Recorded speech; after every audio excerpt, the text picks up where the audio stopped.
I'm Nima Rajan. Intergovernmental Affairs Minister Dominic LeBlanc says all airline passengers entering Canada will soon be required to have a negative COVID-19 test 3 days before arrival. At the COVID Cabinet Committee meeting this morning and following conversations with the Prime Minister earlier this week and just a few minutes ago, I can announce that Canada will quickly implement the requirement for all arriving passengers to have a negative PCR COVID test 3 days before arriving in Canada.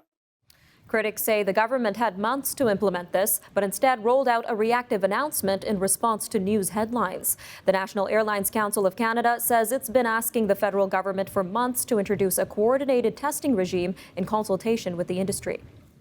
Well, meanwhile, Ontario will outline the order and time frame for specific population groups to be immunized against COVID-19 in the next few weeks. The distribution won't be on an individual level, but rather by category, such as healthcare workers. There will be further prioritization based on factors including risk of exposure and the number of cases in a geographic area. It comes as Ontario reports 2,923 new cases, the highest daily increase since the start of the pandemic. 19 more people have died in the province. Quebec's vaccine rollout is off to what may appear to be a slow start, but a supply chain expert says that the province should still be able to meet its goal of vaccinating most citizens by the latter months of 2021. Quebec's main challenge is the Pfizer vaccine manufacturer's insistence that provinces reserve half the doses they receive as booster shots for those already vaccinated. Pharmacies are pushing to get involved in Canada's vaccination effort, pitching their expansive networks and experience with distribution as potential selling points. Shoppers Drug Mart and London Drugs say they have had conversations with the federal and provincial governments about cooperating on vaccine distribution once the doses become more widely available, although there are currently no plans to do so. BC health officials have declared last call for alcohol sales for 8 p.m. on New Year's Eve, and the ban continues until 9 a.m. in the next day. The order restricts the sales of alcohol at restaurants, pubs, and stores in order to prevent gatherings where COVID-19 can spread. Provincial Health Officer Dr. Bonnie Henry says the order is an attempt to mitigate risky behavior and curb parties from springing up. A Saskatchewan cabinet minister is among the politicians raising eyebrows for traveling abroad as the COVID-19 pandemic rages on. Joe Hargrave acknowledged in a statement that he is in Palm Springs, California to finish selling personal property and move things back to Saskatchewan. The admission comes as Ontario Finance Minister Rod Phillips faces calls for his removal after leaving for a Caribbean vacation earlier this month. And Quebec Liberal member Pierre Arcand has said he regrets his decision to travel to Barbados with his wife. A Canadian Coast Guard vessel will use sonar to help search for the missing scallop dragger that sank with 6 crew off Nova Scotia's southwest coast earlier this month. The vessel is to arrive in Digby on New Year's Day, where it will provide a platform for the RCMP underwater recovery team. The Mounties say that they have found debris consistent with a section of the upper portion of the Chief William Solis. Iran's state TV says the country has created a compensation fund to pay the families of the 176 victims of a Ukrainian passenger plane that was shot down by Iranian forces outside Tehran last January. But Foreign Affairs Minister François-Philippe Champagne says Iran has not made any formal offers for compensation to him or his counterparts from the 4 other countries that are in talks about reparations. Dozens of Canadian citizens and permanent residents were among those who died in the January 8th crash. A panel of Ontario Superior Court judges is dismissing a bid by Hudson's Bay to amend Ontario's retail lockdown rules. But the judges agreed with the department store chain that some of the province's lockdown measures seem to permit behavior that is inconsistent with the broader goal of reducing community transmission of COVID-19. The panel says the wisdom of allowing big box stores that sell groceries to remain fully open while closing HBC stores is open to question. The pandemic has organizers of New Year's Day polar plunges pulling the plug on their events and going virtual. The Courage Polar Bear Dip, which benefits World Vision Canada, bills itself as the largest polar bear swim in the country. This year, instead of taking the plunge into Lake Ontario, organizers are encouraging people to post videos of themselves in any icy water, including a kiddie pool, bathtub, or even a pile of snow. All right, stay with us. After the break, we recap the highlights and lowlights of this year's national pandemic response with former health minister and host of Boom and Bust, Tony Clement. That and more news from around the world coming up after the break, everyone. So stay tuned. We'll be right back.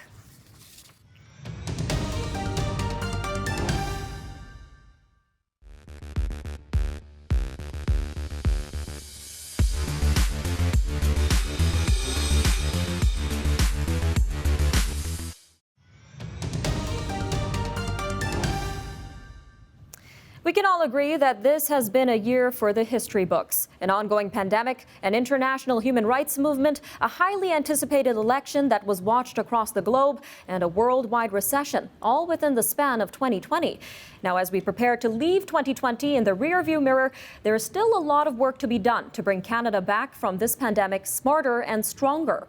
Meanwhile, as doses of the recently approved Moderna vaccine are being distributed across the country, many political leaders, including the federal government, have been facing criticism in their handling of the pandemic.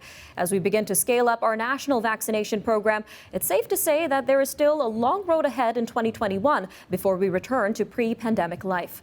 Well, to look back at 2020 and Canada's handling of the pandemic and immunization program, we are joined by Tony Clement, host of Boom and Bust and former Minister of Health. Welcome back to the show, Tony.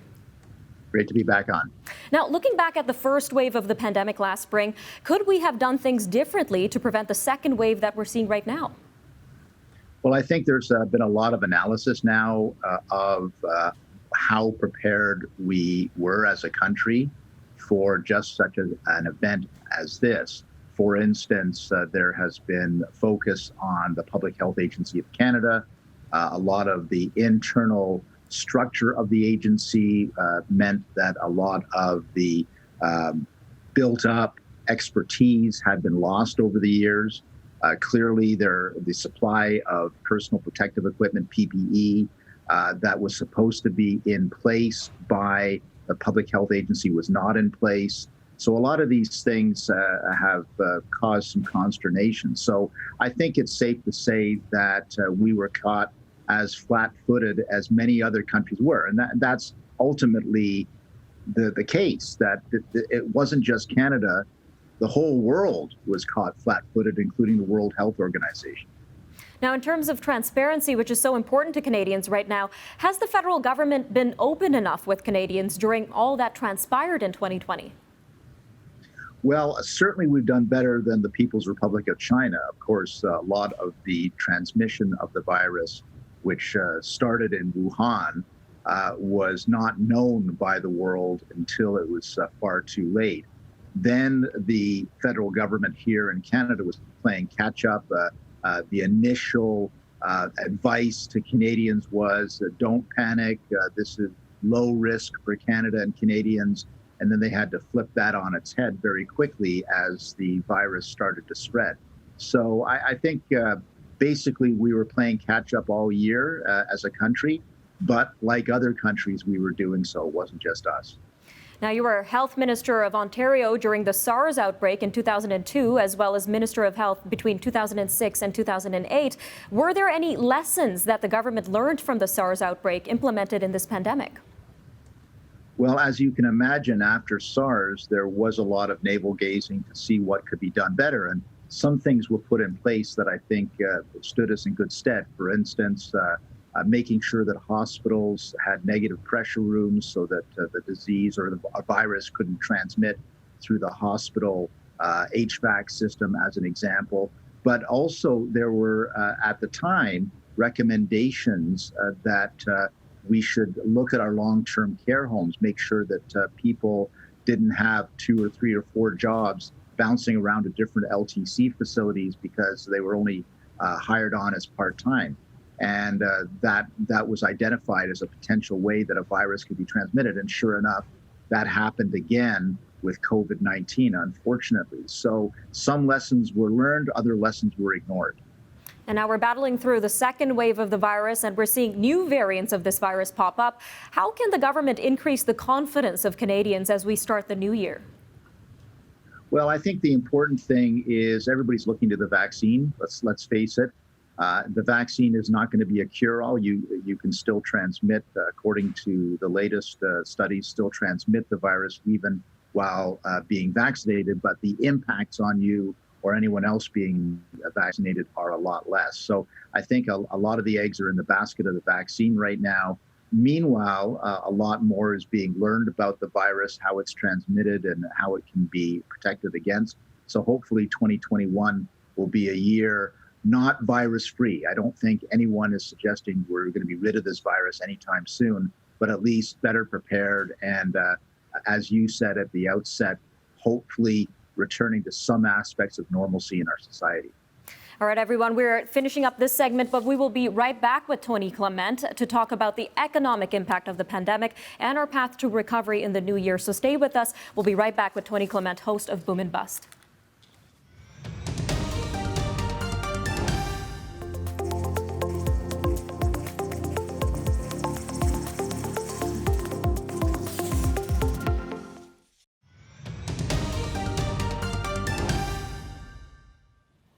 The year 2020 has seen the global economy fall into one of the worst recessions in history, and yet it's still unknown just how long it will take to fully recover. However, according to a recent poll commissioned by the Association for Canadian Studies and conducted by Leger, 70% of Canadians say that they're somewhat optimistic about 2021, while 15% reported feeling very optimistic about the future. Well, to talk more on Canada's economic recovery in 2021, we're back with Tony Clement, host of Boom and Bust and the former Minister of Industry. Tony, welcome back. Nice to be back. Now, Tony, let's begin by recapping the economic blow from the pandemic in Canada this past year. Where are we at? Well, 2020 showed the worst drop in our economy since 1945. The drop by year end was 5.5%. So that's a lot to catch up on. A lot of unemployment, obviously, a lot of drop in manufacturing capacity and other sectors of the economy. The predictions for this year coming up are that there will be a bounce back of at least 4.0% in the Canadian economy, which is good news. But that is contingent on a couple of things. First of all, a very efficient distribution of the vaccine across the country. And secondly, that protectionist measures that are growing in the world are not too daunting for the Canadian economy. Now, a lot of concern is around small businesses. Thousands have already been shut down due to the pandemic. So what needs to be done to protect surviving businesses and help grow new ones? Well, there's got to be a rethink. I don't think a lot of small businesses can survive, and quite frankly, in lockdown.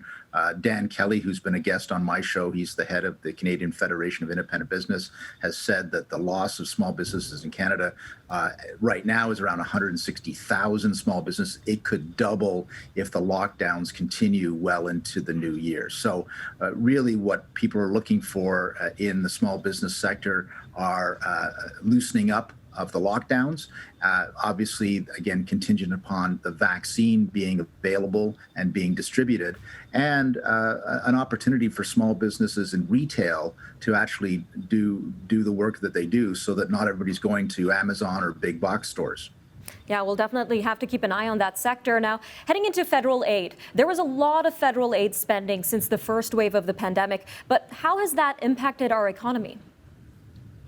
Well, it's given at least a breath of life to many aspects of the economy. There's no question about it in terms of individuals being protected from the worst consequences of a lockdown economy.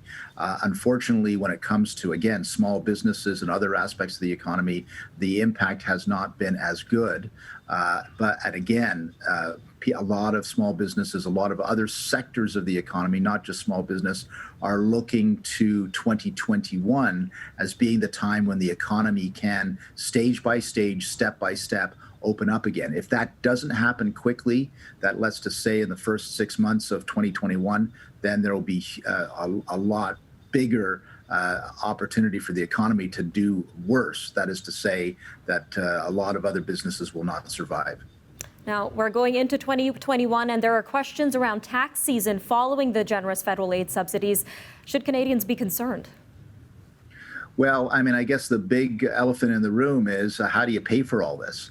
hundreds of billions of dollars of deficit year on year, not only in 2020, but now coming into 2021.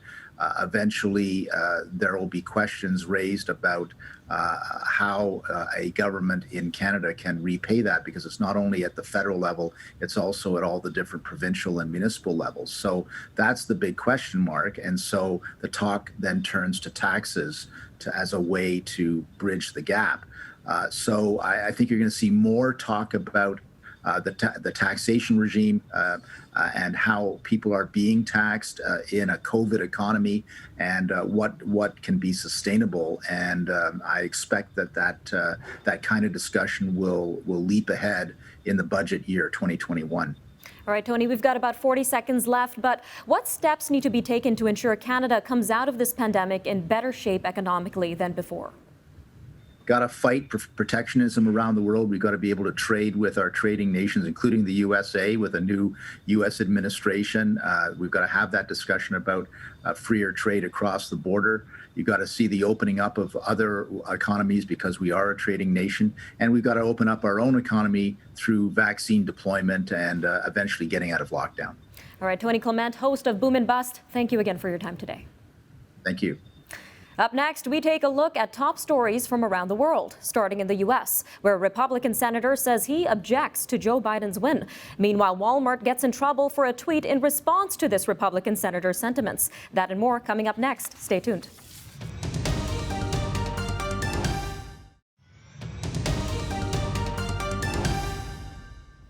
Republican Senator Josh Hawley says he'll object when the U.S. Congress meets next week to certify President-elect Joe Biden's election win. He plans to protest the Electoral College certification, claiming without evidence that some states didn't follow their election laws. Mr. Hawley's move is likely to force votes in the House and Senate that would delay the certification of Mr. Biden's win, but not change the outcome. Well, meanwhile, Walmart has apologized for a tweet that called the Republican senator a sore loser for contesting Joe Biden's victory in the U.S. presidential election. The company says the now deleted tweet was mistakenly sent by a member of its social media team who meant to publish it on their personal account. The tweet was a response to Josh Hawley's announcement that he plans to raise objections next week when Congress meets to affirm Mr. Biden's victory. Wisconsin's health system says that 500 doses of COVID-19 vaccine that had to be discarded now appear to have been deliberately spoiled by an employee. They were left unrefrigerated and were left out by an employee at Aurora Medical Center in Grafton.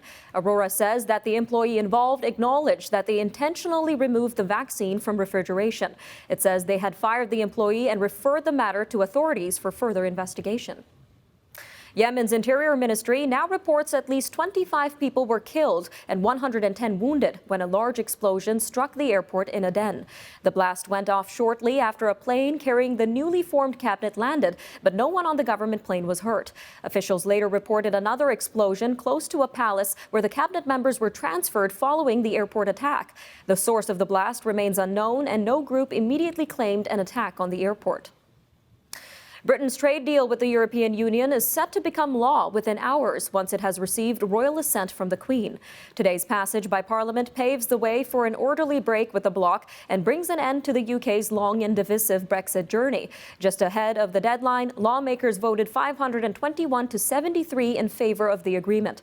Pro-Europeans lamented the agreement's failure to preserve seamless trade with Britain's biggest economic partner. Honduran authorities are investigating the murders of two indigenous activists killed in separate incidents over the weekend. Felix Vasquez of the Lenca indigenous group was shot by masked men in front of relatives on Saturday. On Sunday, activist Jose Adan Medina, a member of the Tolupan group, was found shot to death in a remote location in the community of El Volcan.